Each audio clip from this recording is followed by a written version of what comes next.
দর্শক, এই মুহূর্তে ইরানে পাকিস্তানের সেনাপ্রধান অসীম মনির সফরে আছেন এবং ইরানের এই সফরটাকে কেন্দ্র করে আন্তর্জাতিক সমস্ত মিডিয়া ফোকাস ভাবে তুলে ধরেছে। কারণ এই সফরের মধ্য দিয়ে আগামীতে যুক্তরাষ্ট্রের সাথে ইরানের সাথে মধ্যস্থতাকারী হিসেবে পাকিস্তানের যে ভূমিকা সেটা আবার পুনরায় চালু হতে যাচ্ছে। কারণ এখন যুক্তরাষ্ট্রের সাথে যুদ্ধের সমাপ্তি এবং হরমুজ প্রণালী কিভাবে খুলে দেওয়া হবে সেই বিষয়গুলো নিয়ে ইরানের সাথে একটা সমঝোতার বৈঠক হচ্ছে। কিন্তু এই জায়গায় কিন্তু শেষ না। পাকিস্তানের সেনাপ্রধান এখন শুধুমাত্র মধ্যস্থতাকারী দেশ হিসাবে যেই সফরে করছেন ইরানে সেটা সেরকম না। আমাদের কাছে যতটুকু তথ্য উপাত্ত আছে সেই তথ্য অনুপাতে যেটা আমরা যতটুকু জানি যে পাকিস্তানের সেনাপ্রধান ইরানের সফরের পিছনে বেশ কিছু কারণ আছে। একদিকে যেমন যুক্তরাষ্ট্র ইরানের মধ্যস্থতাকারী হিসেবে, এবং আরেকদিকে আর একটা গুরুত্বপূর্ণ সবচেয়ে গুরুত্বপূর্ণ বিষয় সেটি হচ্ছে যে সম্প্রতি সৌদি আরব, তুরস্ক এবং পাকিস্তান যৌথভাবে যে তাদের মধ্যে সামরিক চুক্তি হয়েছে বা জোট তৈরি হয়েছে, সেই জোট নিয়ে ইতিমধ্যে পৃথিবীর কিছু পরাশক্তি রাষ্ট্র বিশেষ করে ভারত এবং ইসরায়েল তারা নতুন করে বিভিন্নভাবে ষড়যন্ত্রে লিপ্ত হয়েছে। এটাকে রিকাভার করার জন্য বা এই ষড়যন্ত্রের হাত থেকে কিভাবে এই জোটকে রক্ষা করা যায় এবং এই যে জোটের মানে ফুল ফুটতে না ফুটতে এই ফুলকে নষ্ট করার জন্য একটি মহল ব্যাপকভাবে কাজ করে যাচ্ছে। এবং এই জোটের সাথে আগামীতে কারা কারা সম্পৃক্ত হতে যাচ্ছে বা হওয়ার মতো পরিবেশ তৈরি হচ্ছে এটা নিয়েও তারা ষড়যন্ত্র করতেছে। বিশেষ করে বাংলাদেশ নামের এই ভূখণ্ড যখন মক্কা চুক্তির সাথে সম্পৃক্ত হওয়ার মতো একটা ঘোষণা দিয়েছে বা এরকম একটা কথাবার্তা চলতেছে, ঠিক সেই সময় ভারতের পুরোটাই মাথা নষ্ট। তো ভারত কেন এরকম করতেছে, এই চুক্তির বিপক্ষে কেন ভারত এবং ইসরায়েল কেন তারা এই চুক্তির বিপক্ষে কাজ করতেছে এবং এই জোটটা যেন আগামীতে আর বড় ধরনের জোটে পরিণত না হতে পারে এই জন্য তারা ব্যাপকভাবে কাজ করে যাইতেছে। এখন এই বিষয়গুলো নিয়ে আজকে আমরা ভিডিওতে বিস্তারিত আলোচনা করব যে পাকিস্তানের যে সেনাপ্রধান অসীম মনির তিনি শুধুমাত্র ইরানে সফরে গেছেন এই জন্য না, ইরানের সফরের পিছনে মক্কা জোট কিভাবে জড়িত বা মক্কা জোট সম্পর্কে তাদের যে আলাপ আলোচনা আগামীতে কিভাবে এই জোটটাকে আরো সম্প্রসারিত করবে বা কিভাবে এই জোটকে রক্ষা করবে এটা নিয়েও ইরানের সাথে একটা গোপন বৈঠক হচ্ছে। দর্শক, আমরা মূল আলোচনায় যাওয়ার আগে আপনাদের কাছে রিকোয়েস্ট করব, যারা চ্যানেলে নতুন দয়া করে চ্যানেলটাকে সাবস্ক্রাইব করে পাশে থাকা বেল আইকন চেপে রাখবেন। আর ভিডিও সম্পর্কে আপনাদের মতামত থাকলে কমেন্টস করবেন, ভালো লাগলে লাইক দিবেন, না লাগলে ডিসলাইক দিয়ে বের হয়ে যাবেন। আপনাদের কাছে এই ব্যাপারে কোনো চাপাচাপি নেই। যাই হোক, মূল কথায় আসি। আমি যেটি বলতেছিলাম যে সেনাপ্রধান অসীম মনির, জেনারেল অসীম মনির তিনি এখন ইরানে যে সফরে আছেন, এটা তো আমরা জানি যে বা মধ্যস্থতাকারী দেশ হিসেবে যুক্তরাষ্ট্র এবং ইরানের মধ্যে একটা যুদ্ধের সমাপ্তি ঘটবে কিভাবে সেই বিষয়ে আলোচনা করতে গেছে এবং হরমুজ প্রণালীটাকে কিভাবে খুলে দেওয়া হবে সেটাই হচ্ছে মূল আলোচনা। এটা আন্তর্জাতিক মিডিয়াতে এইভাবে প্রকাশ করা হয়েছে, কিন্তু ইন্টারনালি যে বিষয়টা নিয়ে আলাপ আলোচনা হচ্ছে যে সম্প্রতি যে সৌদি আরব, তুরস্ক এবং পাকিস্তানের মধ্যে যে একটা সামরিক জোট হয়েছে, এই জোটটাকে এই মুহূর্তে ভেঙে দেওয়ার জন্য বা এই জোটের বিরুদ্ধে ষড়যন্ত্রে লিপ্ত হয়ে গেছে পৃথিবীর অন্যতম দুটি পরাশক্তি রাষ্ট্র, সেটি হচ্ছে ভারত এবং আপনার ইসরায়েল। এরা যৌথভাবে এই জোটটা যেন আগামীতে সম্প্রসারিত না হইতে পারে, আগামীতে যেন এটা বড় আকার ধারণ না করতে পারে, যার কারণে তারা এটার বিরুদ্ধে ব্যাপকভাবে প্রচারণা শুরু করে দিচ্ছে এবং এটার পিছনে যতটুকু ষড়যন্ত্র করা দরকার ভেঙে দেওয়ার জন্য সব ষড়যন্ত্র তারা হাতে নিচ্ছে। কেন এরকম ষড়যন্ত্র করতেছে দেখেন, এখানে ইসরায়েল এবং ভারতের স্বার্থ কোথায়। ইসরায়েলের এখানে বড় সমস্যা হয়েছে কি, মধ্যপ্রাচ্যে যদি এরকম মুসলিম রাষ্ট্রগুলো মিলে যৌথ একটা জোট তৈরি করে, আগামী দিনে ইসরায়েল একদম কোণঠাসা হয়ে পড়বে।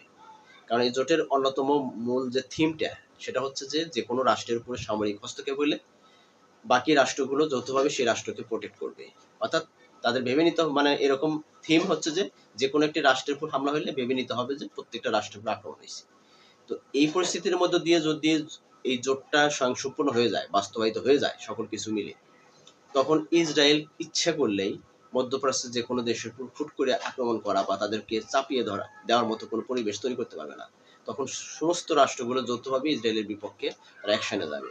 তখন ইসরায়েল এই রাষ্ট্রটা কোণঠাসা হয়ে যাওয়ার পরিস্থিতি ইতিমধ্যেই সৃষ্টি হচ্ছে, আগামীতে হয়ে যাবে। তো ইসরায়েলের এখানে বড় সমস্যা, ইসরায়েল এখন চাচ্ছে যে আসলে এই ধরনের চুক্তি বা এই ধরনের জোট যেন মধ্যপ্রাচ্যে কোনোভাবেই প্রতিষ্ঠিত না হতে পারে। কারণ সবচেয়ে বড় সমস্যা এই জোটের মূল সমস্যা হবে ইসরায়েলের, এবং দ্বিতীয়ত হচ্ছে যে ভারতের। এখন ভারতের কি সমস্যা তৈরি করতেছে এই মক্কা জোট, এই চুক্তিটা দেখেন, ভারতের কাছে এখন সবচেয়ে বড় ফ্যাক্ট কোনটা, যে পার্শ্ববর্তী বা প্রতিবেশী দেশগুলোকে নিজের নিয়ন্ত্রণের মধ্যে রাখা। কারণ বৃহত্তর একটি গণতান্ত্রিক রাষ্ট্র হিসেবে ভারতের যথেষ্ট শক্তি আছে, আন্তর্জাতিক কূটনৈতিক দিক দিয়ে তাদের একটা সক্ষমতা আছে, কিন্তু তার যে প্রতিবেশী দেশগুলো আছে প্রায় প্রত্যেকটা প্রতিবেশী দেশ কিন্তু তার শত্রু রাষ্ট্রে পরিণত হয়ে গেছে। একদিকে পাকিস্তান তো চিরশত্রু রাষ্ট্র, অপরদিকে চীনের সাথে তাদের একটা কূটনৈতিক একটা বেশ টানাপোড়েন চলতেছে এবং সামরিক উত্তেজনা চলে। আর বাংলাদেশের সাথে তাদের তো কূটনৈতিক সম্পর্ক নতুন করে আবার মনে করেন যে খারাপ পজিশনে গেছে। গত 17 বছরের যে কূটনৈতিক সুসম্পর্ক ছিল সেই সম্পর্কটা বর্তমান সরকার আমলে নেই। রাজনৈতিক পটভূমি পরিবর্তনের ফলে বাংলাদেশের সাথে সম্পর্ক নষ্ট হয়ে গেছে। তো এটার পরিপ্রেক্ষিতে দেখা যাচ্ছে যে বাংলাদেশ এদিকে পাকিস্তান, ওইদিকে চীন, তাহলে ভারতের চতুর্দিক দিয়ে কিন্তু তার শত্রু রাষ্ট্রতে পরিণত হয়ে যেতেছে। সবচেয়ে বড় সমস্যা তৈরি হয়েছে যে চীন, যেহেতু যুক্তরাষ্ট্র পাকিস্তান এই জোটের সাথেই শুরু থেকেই সম্পৃক্ত। এখন নতুন করে যেটা কথা উঠছে যে বাংলাদেশ এই জোটের মধ্যে তারা সম্পৃক্ত হতে যাচ্ছে। এখন বাংলাদেশ যদি আসলে এই মক্কা চুক্তির সাথে সম্পৃক্ত হয়ে যায় বা যোগদান করে এই চুক্তিতে বা এই জোটে, তাহলে অদূর ভবিষ্যতে বাংলাদেশ হয়ে যাবে একটা বিষ ফোঁড়ার মতন ভারতের কাছে। কেন? যে এই চুক্তির যে মূল শর্ত যে কোনো একটি রাষ্ট্রকে যদি সামরিক হস্তক্ষেপ করে কেউ, তাহলে বুঝে নিতে হবে যে প্রত্যেকটা রাষ্ট্রের উপর সামরিক আক্রমণ হয়েছে, সেই হিসাবে তারা প্রোটেক্ট করবে। এখন ভারত তখন ইচ্ছা করলে বাংলাদেশকে কোনো বিষয়ে চাপিয়ে দেওয়ার মতো সক্ষমতা রাখবে না এবং থাকবে না তার হাতে। যার কারণে ভারতের পুরো মাথা নষ্ট হয়ে গেছে। আপনারা জানেন যে গত কয়েকদিন যাবৎ কিন্তু বাংলাদেশের প্রধানমন্ত্রী তারেক রহমানের ভারত সফরকে কেন্দ্র করে ব্যাপকভাবে দুইটা দেশের মধ্যে কিন্তু আলোচনা সমালোচনা, কি অবস্থা হচ্ছে না হচ্ছে নিয়ে ব্যাপকভাবে কূটনীতিক তৎপরতা চালাইছিল। কিন্তু ভারত চাপাচাপি করতেছে যে বাংলাদেশের প্রধানমন্ত্রীকে তাদের দেশে সফরে নেওয়া। এর মূল কারণটাই হচ্ছে যে কোনোভাবে যেন বাংলাদেশ মক্কা চুক্তিতে যোগদান না করে। মক্কা চুক্তিতে যোগদান করলে ভারতের চতুর্দিক দিয়ে সমস্যা তৈরি হবে, এটাই হচ্ছে মূল ফ্যাক্ট। আর এটা নিয়ে যে ষড়যন্ত্র, এই ষড়যন্ত্রকে কিভাবে কাটছাঁট দিয়ে এটাকে আগামী দিনে এই চুক্তির এই যে মক্কা জোট যে হচ্ছে, এই জোটটাকে আরো শক্তিশালী করার জন্য মধ্যপ্রাচ্যের রাষ্ট্রগুলোকে কিভাবে আরো একীভূত করা যায়, আরো সবাইকে অন্তর্ভুক্ত করা যায় এবং স্বচ্ছতার সাথে এই অঞ্চলে একটি জোট কিভাবে শক্তিশালী জোটে পরিণত করা যায়, সেই বিষয়টি নিয়েও অসীম মনির ইতিমধ্যে ইরানের সাথে একটা সমঝোতা আলোচনা চলতেছে হচ্ছে। বিষয়টি হচ্ছে যে ইতিমধ্যে বিশ্ব মিডিয়ার মধ্যে অনেক বেশ কিছু তথ্য কিন্তু উঠে আসছে যে ইরানও সম্ভবত এই মক্কা চুক্তির সাথে সম্পৃক্ত হতে যাচ্ছে। আগামী দিনে হয়তোবা এই জোটের সাথে ইরানও যোগ দিবে। তো ইরান যদি এই জোটের সাথে যোগ দেয়, তাহলে একটা দিক খেয়াল করে দেখেন যে পৃথিবীর যে সমস্ত পরাশক্তি রাষ্ট্রগুলো আছে তাদের চেয়ে এই জোট কোনো অংশে কম যাবে না। কারণ মধ্যপ্রাচ্য হচ্ছে সারা পৃথিবীটাকে নাচাতে পারবে কিন্তু ইচ্ছা করলে। কারণ জ্বালানি সমৃদ্ধ দেশ হচ্ছে মধ্যপ্রাচ্যটা। এখন যদি এই জোটটা যদি বাস্তবায়িত হয়ে যায়, তাহলে সেক্ষেত্রে কি হবে?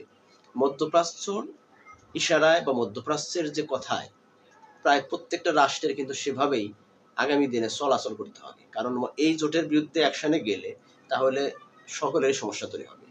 সেই জন্য এই জোটকে একদিকে আমেরিকা যেভাবে সাপোর্ট দিচ্ছে, একটি বিষয় আমি সকালে একটা ভিডিওতে শেয়ার করছি, সেটি হচ্ছে যে চীন এবং রাশিয়াকে ঠেকানোর জন্য এই জোটটা প্রতি আমেরিকার যথেষ্ট পরিমাণে তাদের ছিল, সম্পৃক্ততা ছিল। এই জোটকে সাপোর্ট দিছে যুক্তরাষ্ট্র এবং যুক্তরাষ্ট্রের ইন্ধনেই এই জোটটা তৈরি হয়েছে। কিন্তু একটা বিষয় খেয়াল রাখতে হবে যে যুক্তরাষ্ট্র যদিও এই মুহূর্তে এই জোটকে সমর্থন দিচ্ছে বা সাপোর্ট দিয়ে যাচ্ছে, অদূর ভবিষ্যতে যুক্তরাষ্ট্র একটা সময় এই জোটের বিপক্ষে চলে যাবে। কারণ যুক্তরাষ্ট্রের কথার বাইরে এই জোট চলে যাবে। যুক্তরাষ্ট্র যদি এখন সাপোর্ট দিয়ে শুধুমাত্র রাশিয়া এবং চীনকে মধ্যপ্রাচ্যের আধিপত্যের হাত থেকে ঠেকানোর জন্য এই জোট তৈরি করছে, আগামী দিনে যুক্তরাষ্ট্রের হাত থেকেও এই জোট বের হয়ে যাবে। যার কারণে ইসরায়েল এটা জিনিসটা বুঝতে পারছে, ভারত বুঝতে পারতেছে যে যদিও যুক্তরাষ্ট্র এখন চীন এবং রাশিয়াকে ঠেকানোর জন্য এই জোটকে সমর্থন দিতেছে, কিন্তু আগামী দিনে এই জোটই হয়ে যাবে একটা বিষ পড়ার মতো। আগামী দিনে এই জোটের মাধ্যমে জোটের কথা মতোই বিশ্ববাসীকে চলতে হবে। কারণ এই জোটটা তৈরি হলে বিশ্বের যে জ্বালানি, যে তেল সরবরাহ, সবকিছু নিয়ন্ত্রিত হবে এই জোটের ধারায়। আর এটার মাধ্যমেই যখন সরবরাহ হতে থাকবে, তখন এই জোটটাই হবে সবচেয়ে পৃথিবীতে শক্তিশালী একটা জোট। এবং পৃথিবীতে 57টা মুসলিম রাষ্ট্র পর্যায়ক্রমে প্রত্যেকটা রাষ্ট্রই জোটের সাথে সম্পৃক্ত হয়ে যাবে। একটা পর্যায়ে দেখা যাবে যে একটা পরাশক্তি জোটে পরিণত হয়ে যাবে। তো এই বিষয়টা ইসরায়েল এবং ভারত বেশ তারা কিন্তু নড়ে চড়ে বসছে যে কোনোভাবেই এই জোট সম্পূর্ণ হতে দেওয়া যাবে না এবং জোটের যে আগামী দিনে তাদের যে সম্প্রসারিত করার একটা অপচেষ্টা বা চেষ্টা চলতেছে, সেই চেষ্টাটাকে তারা যে কোনোভাবে এখানে তারা থামিয়ে দিতে দেওয়ার জন্য চেষ্টা করতেছে। যে আমরা শুনেছি যে মিশরও এই জোটের সাথে সম্পৃক্ত হতে যাচ্ছে এবং কাতার যাচ্ছে এবং ইরানকে তো প্রস্তাবনা দেওয়া হয়েছে। এখন এই যে অসীম মনির যে ইরানের সাথে সম্পৃক্ত বা কথাবার্তা চলতেছে, ইরানের যে এই জোটের সাথে সম্পৃক্ত হবার কথা একটা শোনা যাচ্ছে, কানাঘোষা শুরু হয়েছে যে ইরানও জোট হবে। তো ইরান এই জোটের সাথে সম্পৃক্ত হয়ে গেলে তার কোনো কথাই নাই। একদিকে সৌদি আরবের মতো একটা পরাশক্তি রাষ্ট্র, অর্থনৈতিকভাবে সমৃদ্ধশালী একটি রাষ্ট্র, সেখানে জোটে সর্দারি করবে। তুরস্কর মতো একটা মনে করেন যে সামরিক শক্তিধর একটি রাষ্ট্র, পাকিস্তানের মতো পারমাণবিক শক্তিধর একটা রাষ্ট্র, এর সাথে সাথে যে ইরানের মতো বর্তমান বিশ্বকে তাক লাগিয়ে দিয়েছে, যুক্তরাষ্ট্রের মতো একটা পরাশক্তি রাষ্ট্রকে যুদ্ধে পরাজিত করার মধ্যে দিয়ে ইরানের তার সামর্থ্য বুঝিয়ে দিয়েছে বিশ্ববাসীকে যে ইরান অর্থনৈতিকভাবে দুর্বল থাকলেও সামরিক শক্তিতে অনেক শক্তিশালী, এটাই প্রমাণ করছে। এবং ইরান যদি এই জোটের সাথে সম্পৃক্ত হয়ে যায়, আগামী দিনে এই শক্তি বা এই জোটের বিপক্ষে দাঁড়ানোর মতো সক্ষমতা হয়তো বা পৃথিবীতে আর কোনো শক্তি থাকবে না। তো যার কারণে এই জোটটা যেন স্বয়ংসম্পূর্ণ বা বাস্তবায়নের পথে যেভাবে হাঁটা শুরু করে দিয়েছে, একদম স্বয়ংসম্পূর্ণভাবে বাস্তবায়িত না হয়, যার কারণে এই জোটটাকে থামানোর জন্য এবং বাংলাদেশের সম্পৃক্ততা এই জোটের মধ্যে যেন না কোনোভাবেই যেতে পারে, সেই বিষয়টি নিয়ে ভারতের যে মাথাচাড়া দেওয়া, এবং পাকিস্তান এই বিষয়টাকে নিয়ে অনেকটাই ভাবতেছে। পাকিস্তান এই জন্যই তারা ইরানকে যে কোনো উপায় হোক, যে কোনোভাবে হোক, এই জোটের সাথে তারা সম্পৃক্ত করতে চাচ্ছে। কারণ এই জোটের শক্তিশালী ভিত্তি স্থাপন করতে গেলে তাদের এই মুহূর্তে ইরানকে খুব প্রয়োজন আছে, যার কারণে তারা ইরানকে নেবার জন্য ইরানের সাথে কূটনৈতিক তৎপরতা চালাইছে পাকিস্তানের এই সেনাপ্রধান। তো তারা একদিকে এটাকে বাহ্যিকভাবে দেখাচ্ছে যে তারা যুক্তরাষ্ট্র এবং ইরানের মধ্যস্থতাকারী হিসেবে কাজ করতেছে, পাশাপাশি তাদের ইন্টারনালি কাজ হতেছে এই জোটের সাথে যেন ইরানকে কোনো না কোনোভাবেই সম্পৃক্ত করা। আগামীতে যদি ইরান যদি এই জোটের সাথে সম্পৃক্ত হয়ে যায়, তাহলে ইসরায়েল এবং ভারতের যে চক্রান্ত, এই জোটটাকে ভেঙে দেওয়ার পিছনে তাদের যে ষড়যন্ত্র শুরু হয়েছে, এটা কোনোভাবে আর কাজ করতে পারবে না। তো আসলে দেখা যাক আগামী দিনে আসলে এই জোটের মাধ্যমে আসলে কি হয়। এই জোটটাকে অবশেষে আসলে আপনারা কি মনে করছেন যে জোটটি কি আসলে সফলভাবে সম্পূর্ণ হবে, নাকি আসলে জোটের শুরুতে আসলে জোট ভেঙে যাওয়ার মতো কোনো পরিস্থিতি সৃষ্টি হবে? দর্শক, আপনাদের মতামত থাকলে কমেন্টস করবেন। সেই সাথে সাথে আজকে ভিডিও এখানে রেখে দিচ্ছি। ভালো থাকবেন সবাই, সুস্থ থাকবেন। আল্লাহ হাফেজ। আসসালামু আলাইকুম ওয়া রাহমাতুল্লাহি ওয়া বারাকাতুহু।